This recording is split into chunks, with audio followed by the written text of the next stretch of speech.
I'd been in a long-distance relationship with my boyfriend Adrian for 5 years. Every night he'd call me to satisfy his needs. Right before he came, his voice would always go thick and low. Harper, I miss you so much, it's killing me. The day before Valentine's Day, I booked a flight home and hid in his closet to surprise him. When Adrian walked in, I was about to jump out. Then I watched him carry my best friend Chloe onto the bed. She straddled him, unbuttoning his shirt one button at a time, her voice syrupy and sweet. Adrian, that idiot Harper still hasn't figured out we've been together for 5 years. How boring is that? She's begged you to marry her 19 times. Why don't we give her a surprise at our wedding next week? I clutched the engagement ring in my palm. My mind went completely blank. Adrian's hand slid under her dress, his voice lazy. Why the rush? I already sent her to work in Scandinavia. You're still worried? Through the wooden slats, their shameless moans echoed in my ears. I curled up in the closet, my hand pressed over my mouth. My heart was already dead. The two of them lay tangled and naked on what was supposed to be my wedding bed. Tears hit my phone screen. Right then, it lit up with a text from Adrian. Harper, let's not just call today. How about a video call? Chloe glanced at the message and let out a cold, mocking laugh. Adrian, you let her listen while we fuck, but now you want to live stream it?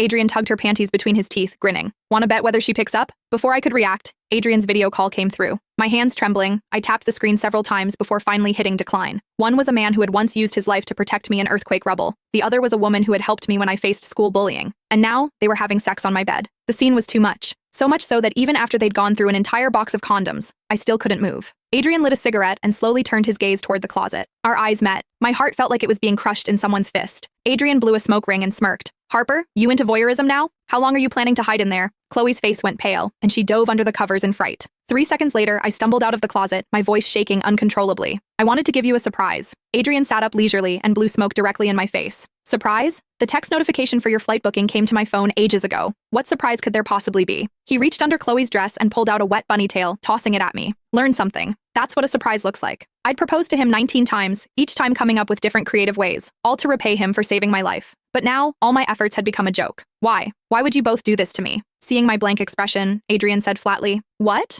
Harper, you didn't actually think you could have me all to yourself, did you? That's pretty selfish. Besides, Chloe moans pretty loud every time I call you. You seriously never heard her? So every time he told me he missed me, he was inside her. I couldn't stop shaking. My stomach rolled with nausea. Chloe pulled on my nightgown and put it on slowly, smiling mockingly. Harper, didn't you always say you'd share everything with me? You're so busy with work, I was kind enough to help Adrian with his physical needs. Shouldn't you thank me? I shoved her away violently and grabbed a photo frame, hurling it at her. Get out! Both of you get out! Ironically, the photo of Adrian and me in the frame had already been replaced with a picture of Chloe in a bikini. And every day, Adrian would tell me that when he missed me, all he could do was look at my photo. Turns out he meant this kind of photo. A shriek rang out. Adrian didn't hesitate to shield Chloe. The frame struck his temple, and blood immediately began streaming down. Harper, can you stop being crazy? It's not like I'm abandoning you. Not marrying you isn't my fault. Have you really never looked in a mirror and— Click the link in my bio to get the full story for free.